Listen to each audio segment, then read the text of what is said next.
আমরা এখন যাচ্ছি জিরাফ দেখার জন্য। সামনে ওয়াচ টাওয়ার আছে দেখার জন্য, ওখানে যাব। উপর থেকেও দেখার চেষ্টা করব, আপনাদেরকে দেখানোর চেষ্টা করব।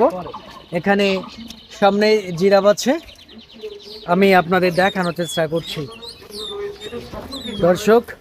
এর ফাঁকে আমরা দেখে নেব গাধা এবং গাধার বাচ্চা। যদিও এই বিশেষণটা একটা আপত্তিকর, অন্য মানুষকে বাঘের বাচ্চা বললে গর্বে বুকের ছাতি ফুটে ওঠে, কিন্তু যখন গাধার বাচ্চা বলা হয় এটা সবচেয়ে বেশি অবজ্ঞাজনক একটা শব্দ এবং অপমানজনক শব্দ। মানুষ পশুর সাথেই তুলনা করলে কখনো হয়তোবা দেখা যায় যে মানুষের বুক ফুলে ওঠে, আর কখনো লজ্জা মাথা হেঁট হয়ে আসে। এই যে গাধা, এখানে গাধার বাচ্চা পাশে আছে, এটাই গাধার বাচ্চা।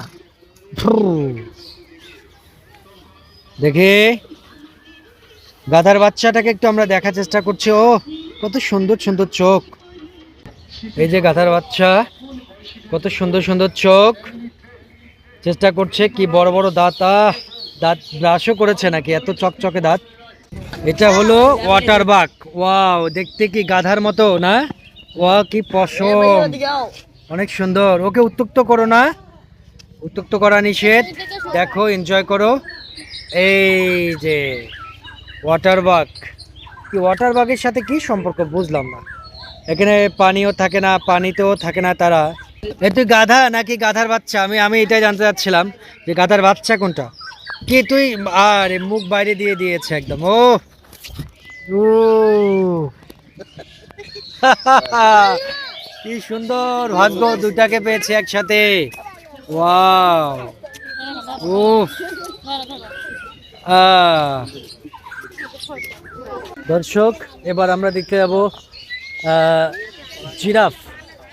কি উঁচু উঁচু, বাবা, একটা একতলা ঘরের চেয়েও উঁচু। এখানে সামনে আছে জিরাফ এবং সামনে আছে ওয়াচ টাওয়ার, ওখান থেকে আমরা জিরাফ দেখার চেষ্টা করব। দর্শক, এটি হলো সেই ওয়াচ টাওয়ার। এখানে উঠে এই জিরাফ যেহেতু অনেক উঁচু, এটাকে দেখার জন্য সুবিধা হয়। আমরা উপরে যাব, এখানে দুটি ওয়াচ টাওয়ার দেওয়া আছে। এখন উঠছি। দর্শক, জিরাফ যেহেতু অনেক বড় উঁচু একটা প্রাণী, তাই এটাকে ভালোভাবে দেখার জন্য আপনাকে এই ওয়াচ টাওয়ারে উঠেই দেখতে হবে। তাহলে এই জিরাফের সৌন্দর্য এবং এর সম্পূর্ণটাই আপনি উপভোগ করতে পারবেন।